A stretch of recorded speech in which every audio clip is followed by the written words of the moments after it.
you been doing, Andrew? I see you've been getting back into the movie game a bit. Not really. I feel like I still am falling behind a lot. Yeah. Haven't been watching a lot of new movies. Still been seeing stuff though, right? I mean, last time we talked, I did see Creed 2, which you discussed. I like Creed 2. I thought it was decent. It's not like the best of the movies, but I think it's good. I will say that like I don't understand personally, for me personally, I feel like watching Rocky 4 is a big part of Creed 2 and its effectiveness. So Probably why it wasn't as powerful to me. yeah, I guess I don't understand. Yeah, I would. Yeah, like you said, you weren't very effective with it, and honestly, it's still not like the best. Okay. But I mean, there are plenty of moments where I'm just like, how could you? I don't know. How could you identify with that character at that moment if you don't watch the original? I don't know. Right. So that's my opinion on it. I get Is that. that I think it's much more effective if you watch Rocky 4, which is one of the best Rocky movies. It's like probably the hmm second or third best out of all of them. And I do plan on watching Creed 3 today. Oh, sweet. You going to the theater? Yeah, I'm gonna try to go to the theater. I don't think you can watch it at home. You're gonna love it, man. No, I'm gonna go see it. The problem is that I don't like work is just like busy all the time now. So like there's no time to go to the movie theater anymore. And I want to see John Wick 4, Scream 6, and Creed 3. But these are all movies that Mew doesn't want to go see. We see movies all the time, but like these are just Oh happen to shit. be movies that Mew is completely uninterested in. Yeah. So I have to go see them by myself, and there's really like very little time Yeah. during the week to see anything by myself. It's just not possible. Right. But I think there is a few hours today, so I'm gonna go try to see Creed 3 and get that in because I really got to go see that in theaters, and I'll eventually go. I'll probably maybe next weekend go see John Wick 4, which I think you saw recently as well. Just saw yesterday. Yeah. I have lots of things to say about it. Lots of things. Well, you can't spoil it. I understand that so it's like really long, which I'm really excited for the fact that it's really long. And one thing I heard about it that really makes me interested in it is that I heard that like because it's so long, like the movie is able to kind of like really extend its like universe out a lot more. And hmm so that part of the movie is better. So I thought that sounded already really great. So I'm excited to go and see it. And the cast is really cool too. What you got? Rina Sawayama, Scott Adkins, Donnie Yen. Like that's awesome. This is an incredible cast. Everyone in it is incredible. Oh my god. You're gonna love John Wick 4. Everyone should see John Wick 4. No, I've been really moving my using my movie pass. Like I got the movie pass. I'm terrified that movie pass is Really, yeah. gonna get canceled. Like I'm just very afraid because the economics still doesn't feel So you're going like. hard. Yeah, I'm going hard because I'm like this could be Yeah, canceled any day. something is still off. Still, something they brought it back, and something is still like off about Like it. Like, this there's no doesn't feel way. right. You're probably right. It's probably going to get canceled again. So to all of our listeners, get Movie Pass while you have a chance.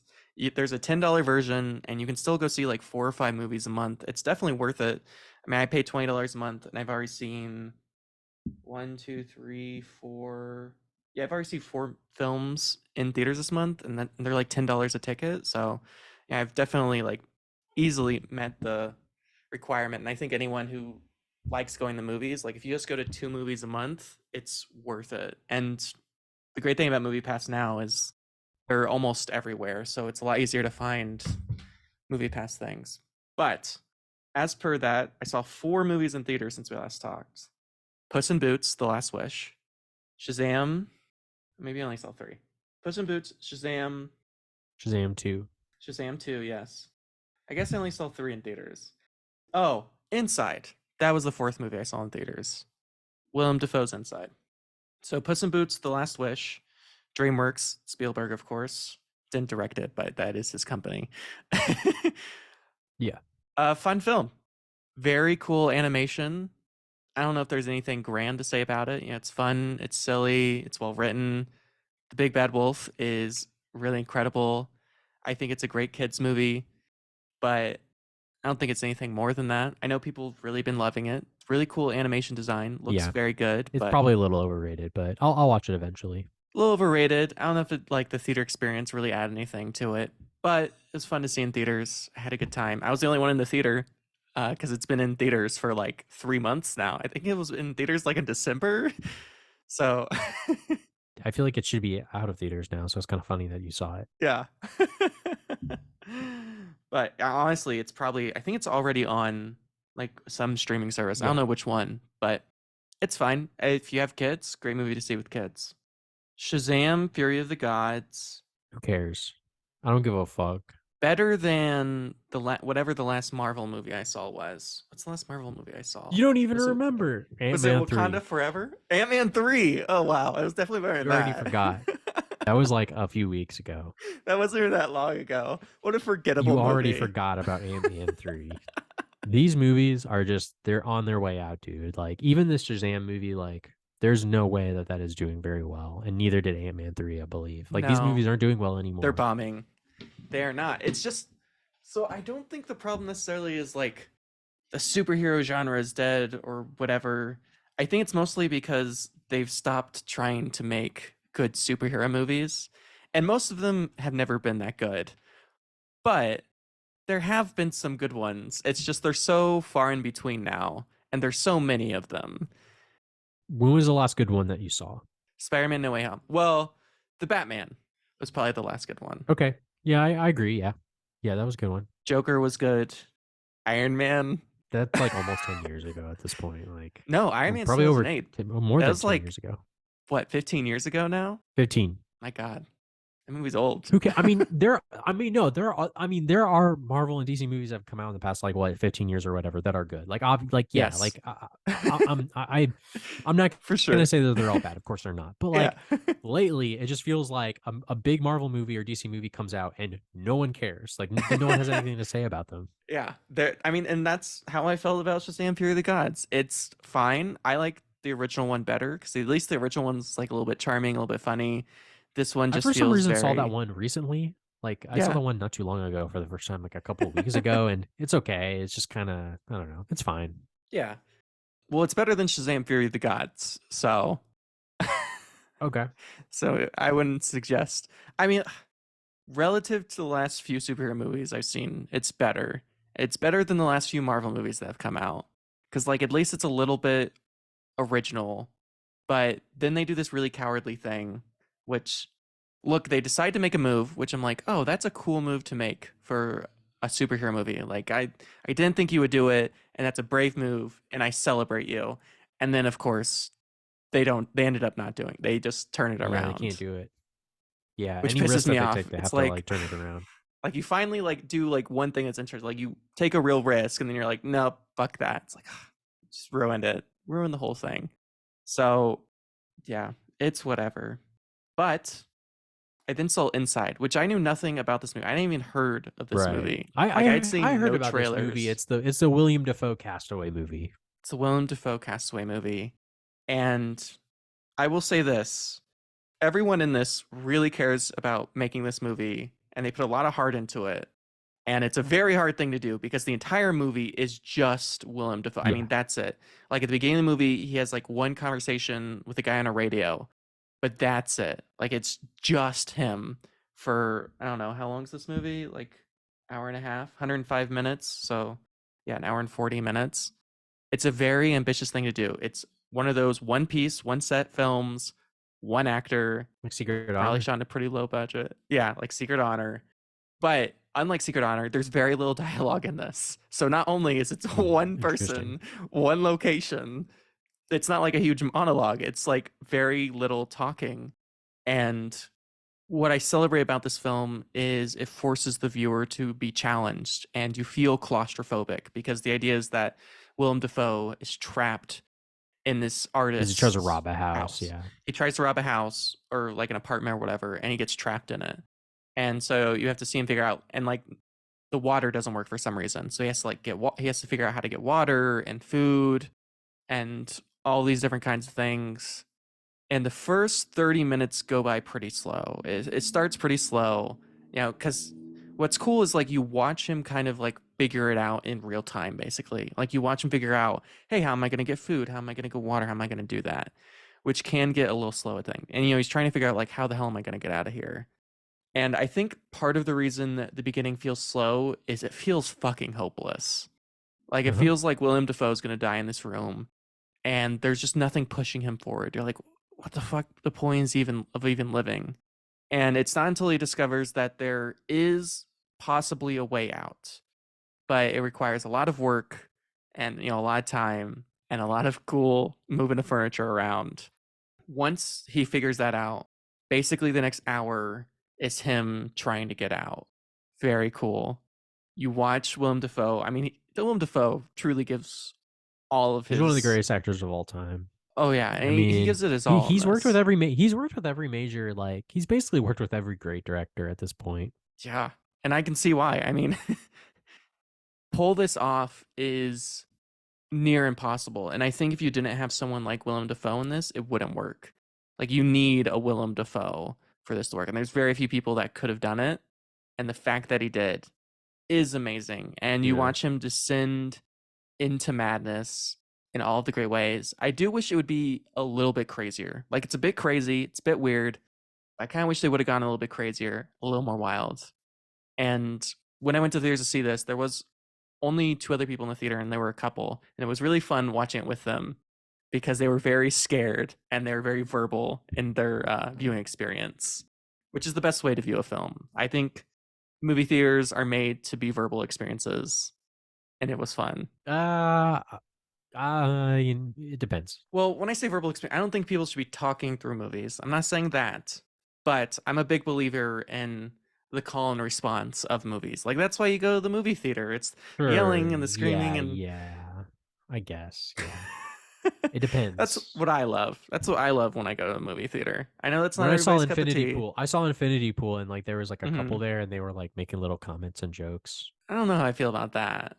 I mean, Sucks. yeah. Well, I'm not saying I'm not saying that. I'm not being pro like people should talk during movies or like make little No, jokes no, about it. I know what you mean. Yeah, yeah. But like I like the visceral response, right, of watching a movie and being Yeah, like, yeah, I agree. getting scared and yelling and laughing and that sort of thing. Like Yeah, John Wick 4. We saw that even though we went to a 10:30 a.m. performance showing, it was a sold out show in a yeah, it's a giant popular theater. movie.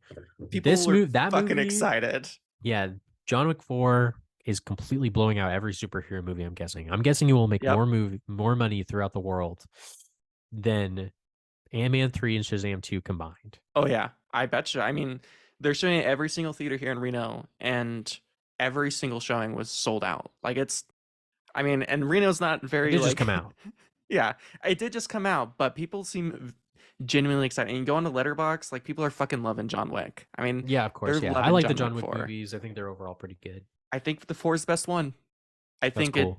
it's worth the time. I know it's long, but Yeah, like I'm it gonna does go. not feel long. Except the No, I person, don't give a fuck. the fucking person in front of me, they were playing Sudoku the whole time. That is so cool. Like they went to a 3 hour. Who the fuck pays like $20 to go see a brand new film? And sometimes I think like people like I think there are some people, even like older people, like they have to even when you go into a movie, which is the point of a movie is that you're trapped, like Yeah, that's kind of like the point of going to a movie. I think there are just some people that are just like, I can't do it. Like I can't pay attention for 2 hours. I have to be doing something else on my phone or with my hands. And I don't know, it's just kind of but John Wick 4 is still a really long movie. So I mean, like, I'm sure more people will be watching it like without anything else going on in front of their yeah, face, so that's cool. yeah. It was, and to give this person the fairness they deserve, it seems that they did go with their partner and her boyfriend, husband, whatever. And he seemed very excited about the movie, and she didn't. So she might have Okay. been dragged All to the right, all right. That's fine. performance. That's fine. So That's fine. That's fine. I think might that's not have maybe been her first choice. So yeah, it's not the biggest deal in the world. But watching that in a packed theater, only way to experience John Wick. I mean, fuck this movie. One of my big complaints is the last like 5 movies I've seen, and this like might just be the fucking movie theaters that I've been going to because fucking Reno, man. But they've just been really quiet, and like the sound designs have just been really lame, like not good sound design. And you just don't like the great thing about movie theaters, like right, you like shake in your seat, you Yeah, love that like yeah. big I subwoofer and agree. bass and shit. And John Wick 4, it fucking goes hard. It's so That's good. loud. And the shooting and the fighting. Oh my god, everything about John Wick 4. Obviously, I'm not going to give Good. anything away because you need to enjoy the experience and everyone listening Yeah, I needs to will. enjoy that I experience. will enjoy it. But strongly, strongly, strongly recommend everyone go see that in theaters. It is a blast. You heard it, guys. Go see Shazam 2. It's out now.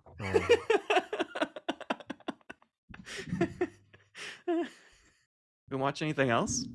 I saw I'm starting to I want to go through well, a couple things. I've started watching all the James Bond movies, so I made it through the first two, Oh, okay. like all the James Bond movies. I don't know why it It's a compelled me lot. to do that.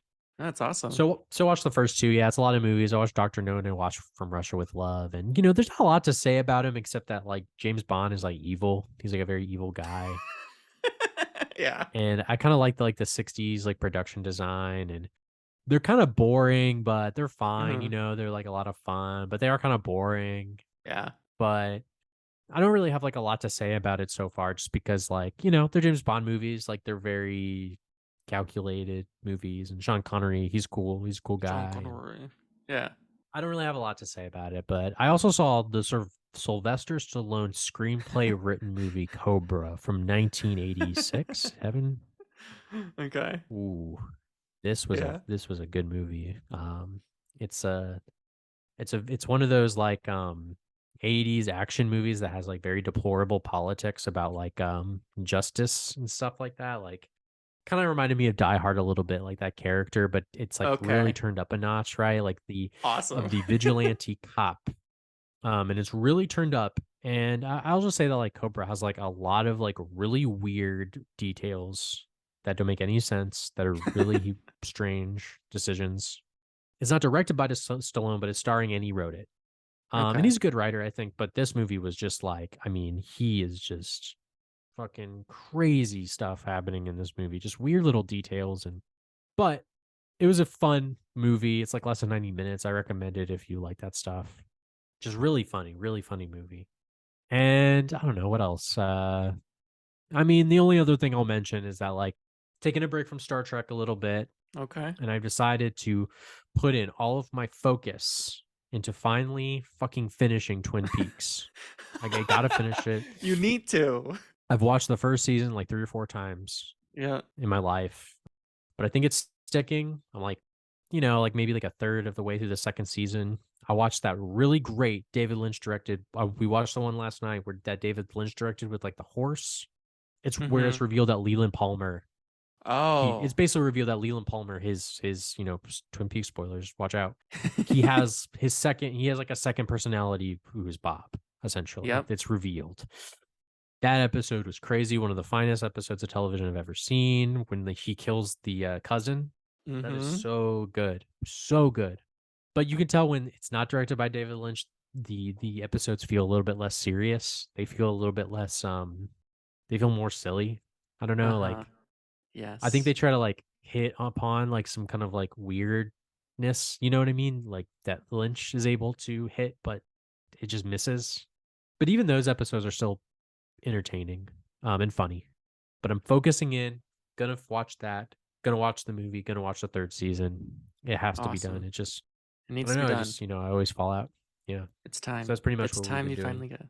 That's awesome. I'm very excited for you. I mean, second season, I read Room to Dream, David Lynch's biography slash autobiography. It's kind of weird. Really interesting read because half of it's written by him, half of it's written by a biographer. It's wild. He talks a lot about Twin Peaks and specifically the second season because he kind of had lost a lot of control in the second season and he was off doing other shit for a lot of it. So they shot a lot of it without him. And one of the big complaints a lot of the people on set complained was like because they'd have like a different director for each episode. And they'd be like, the director would go, "This looks very David Lynchian." They would do things Oh, just to like try that's to, so terrible. Oh which my is why god. like Ugh. you have those episodes that like as you said like they try to be weird because they're That's they're like, oh, we're gonna gross. like try to be Lynchian, right? We're gonna try to be like David Lynch, Fuck and you. You fucking hack. Yeah. those are the worst episodes. Some of them are directed by like Diane Keaton does a great episode. I don't know if you've seen that yet. You might have. I don't I know. don't think so. I think that one's pretty late in the season, second season. But yeah, that's the tough thing about second season is there's some episodes that are David Lynch great just because the first season, and then there are episodes that are like kind of very off. Just don't like feel very Twin Peaks. Don't have the greatness of it. But I mean, you have to watch it because season 3 is Right, of course, yeah. so perfect. I mean, I'm excited for you. I'm pumped. Yeah. Yeah. I'm very excited for you. But But I mean, Yeah. that's pretty much for me. Pretty much it for me. So I've been watching a shit ton of movies lately. I mean, I've just fucking been on it as Let's far as movies go. go. Not Yeah, only have I movie gone to movie mindset. theater 4 times, movie mindset. I also, because I read that George Lucas A Life, strongly recommend Yeah. everyone read that. If you like biographies, if you like film, or if you like books about filmmakers, strongly recommend. It's one of the best biographies I've ever read, and I love biographies. Go read it. Because I read that, I wanted to rewatch the original Star Wars trilogy because like I know all of like the details behind it and how weird it is and fascinating and just how fucking hard it was to make the first one and all this kind of stuff. And even though I'm endlessly fascinated by the character George Lucas, I am not endlessly fascinated by the Star Wars world. I just don't get it. I mean, I love that people love it so much, and I love that George Lucas got to make, hundreds of millions of dollars on it. But, and maybe part of it is because I did read the biography, because George Lucas is a very complicated character. And the thing about the second, third Star Wars movies is he hired other directors to direct the films, but George Lucas is, to put it nicely, he's a very hands on producer. Yeah, I mean, you wrote the movie. You wrote all three. Well, kind of. You wrote like one big script, and then like yeah, you divide it into three Well, movies. that's what George Lucas likes to tell you, but that's actually not true. Oh, okay. That's funny So, then. Okay, so George Lucas has this whatever. problem where he likes to recreate history, and That's good. Yeah, his most recent tale is like he wrote all 9 films in like a single yeah. draft, and then that Oh, I was thought it it. was all. I didn't know that. I mean, I didn't know he said that. I thought it was just Yeah, the original three. But that doesn't even make any sense because he has no involvement on the 7, 8, no, or 9. So it doesn't make any sense. he tried to, but we'll get into that in a second.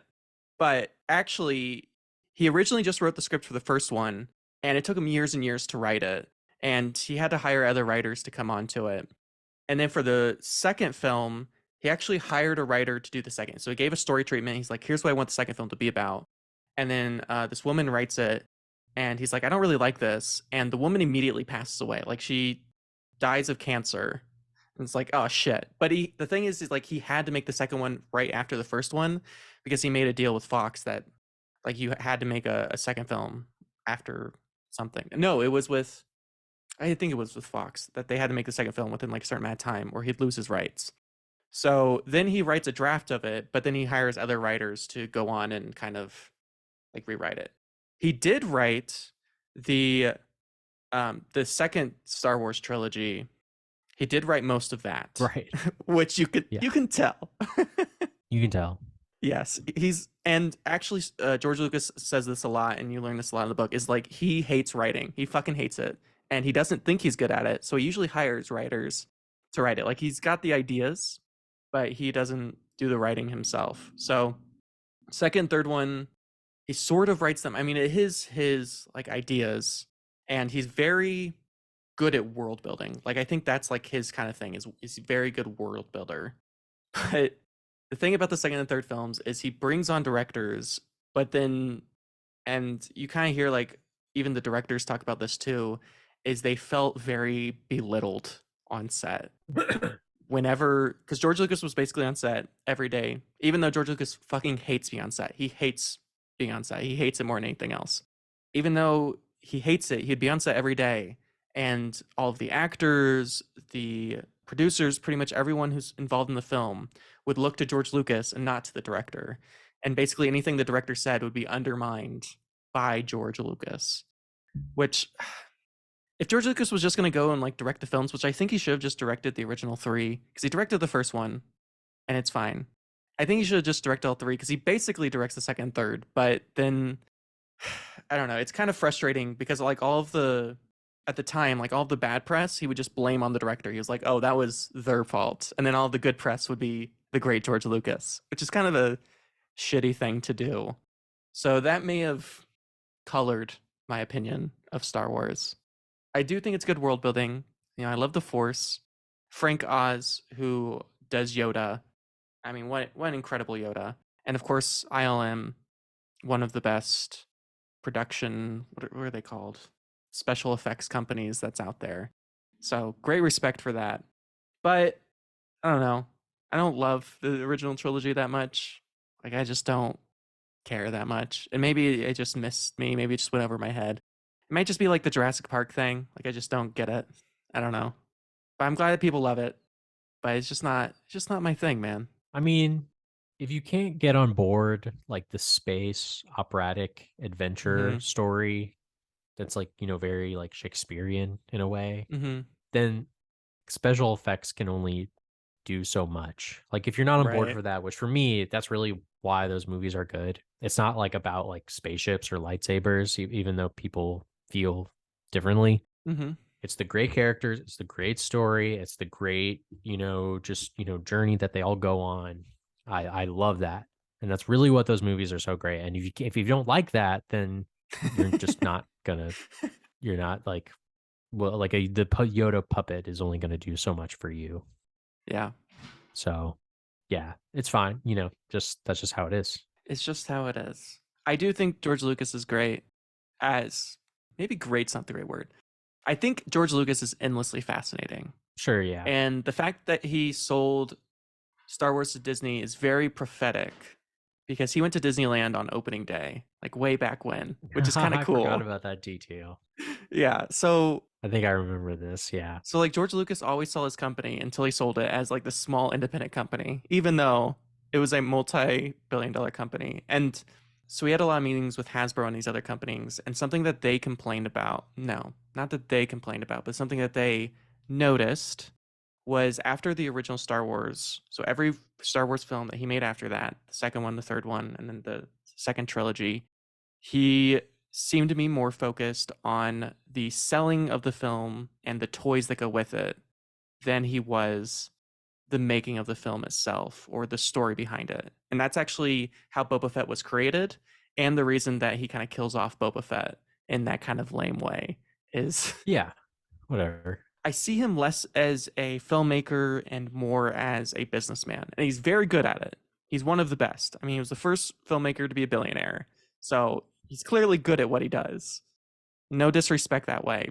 But ever since that first Star Wars was released, which of course was his third film after THX and American Graffiti, he was always more concerned about selling toys for whatever films he produced or made than he was about the making of the film, which is it is what it is. I mean, obviously it was a great success, and I mean he's built the world of Star Wars and all of that. But as far as the third trilogy goes, Bob Iger met with him. He's like, I want to buy Star Wars because he wants to make another trilogy. And George Lucas is like, I'll let you do it only if I can make all three films. And Disney's like, we don't really want you to do that. So what we'll do is we'll give you Yeah, fuck you. so they basically Bob Iger basically tells George Lucas like we'll give you the opportunity to sit in on all of them and add your suggestions. And he's like, you know what? That's cool because he assumes that Disney's just going to listen to him, but they don't. Yeah. So he did like write a story out a treatment for 7, 8, and 9, and they don't follow it at all. Like apparently the films that they made have nothing to do with whatever Yeah. the fuck that That's good. but he did produce the Clone Wars movie and animated series, so that was pre-Disney. So he did do that. Like that's kind of his thing. Kind of. He like produced it, but it's not like his typical like Yeah. focus of Star Wars. It was more of like, hey, I want you to do this, and then he kind of stepped away. So I don't know. One last thing I do want to talk about though before we go. Strongly suggest Andrew you see this is a movie called The Entertainer. Okay. 1960 Laurence Olivier. It's basically a proto All That Jazz. Very fascinating. Based off of a play. It's about this vaudevillian actor in 1960. So it's like the death of vaudeville. Very cool British New Wave. British, you. Yeah, I know. Ugh. Not many Ugh. great British directors out Whatever. there, but I'm kidding. Yeah. I think it's almost as good as All That Jazz. Like that's how I feel about this film. I think you're gonna love it. I mean, it is very powerful, very intense. My only complaint is it is based off of a play, so sometimes it can feel as if they're kind of just sitting in a room talking. But there are multiple Yeah. locations, they go all over. So, I mean, I loved it. Laurence Olivier, I think, gives one of his best performances. It's wonderful. You got to see it. Strongly recommend. It's on Criterion Collection. It's great. It's so great. That's all I can say about it. All right. All right. Cool. I think that's should be good. Yeah. All right. All right, y'all. Thank you for listening, and until next time. Thank you again.